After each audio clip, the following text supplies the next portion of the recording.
قاضی بیضاوی نے فرمایا کہ محبت سے مراد اس جگہ اختیاری محبت ہے، غیر اختیاری اور طبعی محبت مراد نہیں ہے۔ سمجھ میں آیا؟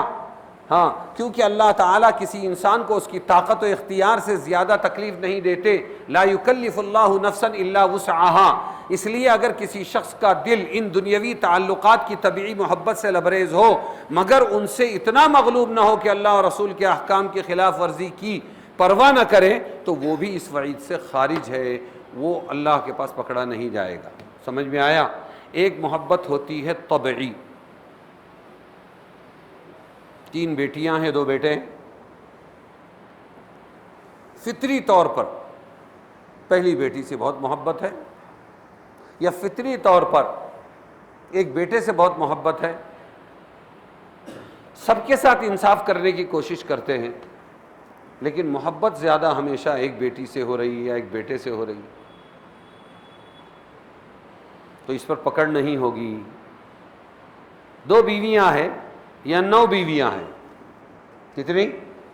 9، سب کے ساتھ انصاف کرنا چاہتے ہیں، لیکن حضرت عائشہ رضی اللہ عنہا چونکہ دین بہت لینے والی تھی، 9 سال حضور کے ساتھ رہی حضرت عائشہ رضی اللہ عنہا، اور سب نے لیا علم اپنے اپنے کیپیسٹی سے، لیکن حضرت عائشہ نے کتنا علم لیا حضور سے 9 سال میں؟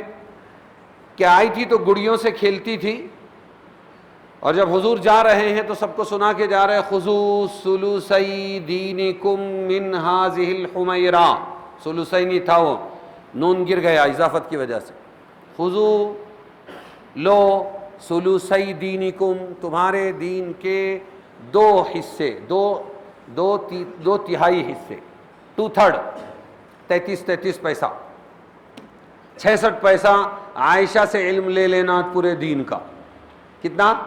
اور باقی کا 33 پیسہ تم کو مل جائے گا میرے صحابہ میں، دوسری بیویوں میں، سب میں۔ اس کیپیسٹی کی وجہ سے، کیچنگ کیپیسٹی کی وجہ سے حضرت عائشہ سے فطری محبت تھی۔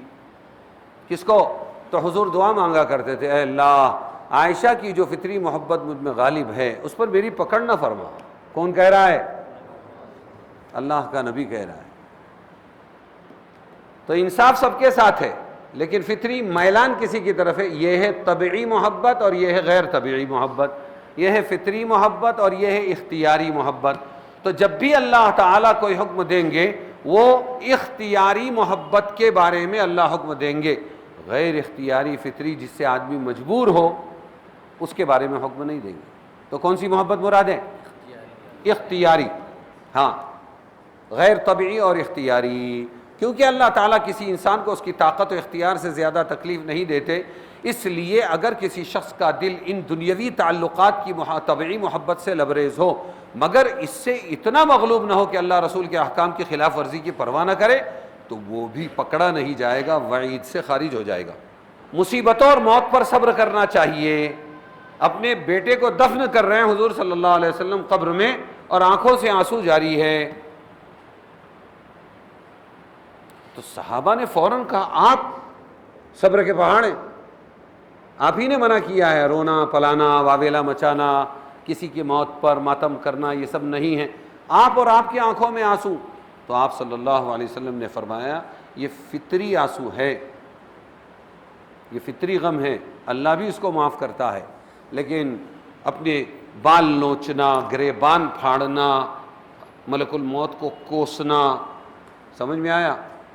یہ سب چیزیں ناجائز ہیں، فطری غم جائز ہے۔ اسی طرح اگر کوئی کسی کو مال اور اولاد وغیرہ کی محبت کے سبب بعض احکام الہیہ کی تعمیل میں غیر اختیاری طور پر تکلیف محسوس ہو، کہ صاحب مدرسے والے آئے ہیں یا بیوہ یتیم ہے اور ان کو آپ کے 5 لاکھ روپے ہیں، اس میں سے 2,500 ہزار کے حساب سے پنجے کتنا ہو جاتا؟ 12.5 کتنا ہوتا ہے؟ 2.5 پنجے 12.5 ہزار روپیہ آپ کو دینا ہے، تو آپ کا مال پاک ہوگا، یہ زکوٰۃ ہے، یہ دینا پڑتا ہے۔ سب منہ بنا کے دیکھ رہا ہوں، 12.5 روپیہ دینا معمولی بات، پھر بھی ٹیڑھا واکڑا منہ کر کے نکالا، دے دیا، بناؤ رسید لے کے جاؤ۔ تو یہ جو طبعی اس کو کراہت ہوئی یہ معاف ہے، کیا ہے؟ کیونکہ عمل کر کے اس نے اس کراہت کو دبا دیا اور اللہ کے حکم پر عمل کر دیا اور 12,500 روپیہ نکال کے دے دیا. سمجھ میں آیا؟ تو وہ معاف ہے. مگر اس کے باوجود اس تکلیف کو برداشت کر کے احکام الہیہ بجا لایا تو وہ بھی قابل ملامت نہیں ہے بلکہ قابل تحسین ہے. بولتے نا چمڑی جائے لیکن دمڑی نہ جائے. اور اللہ اور رسول کی محبت کو اس آیت کے مطابق غالب رکھنے والا کہلائے گا. بات سمجھ میں آئی؟ اختیاری غیر اختیاری.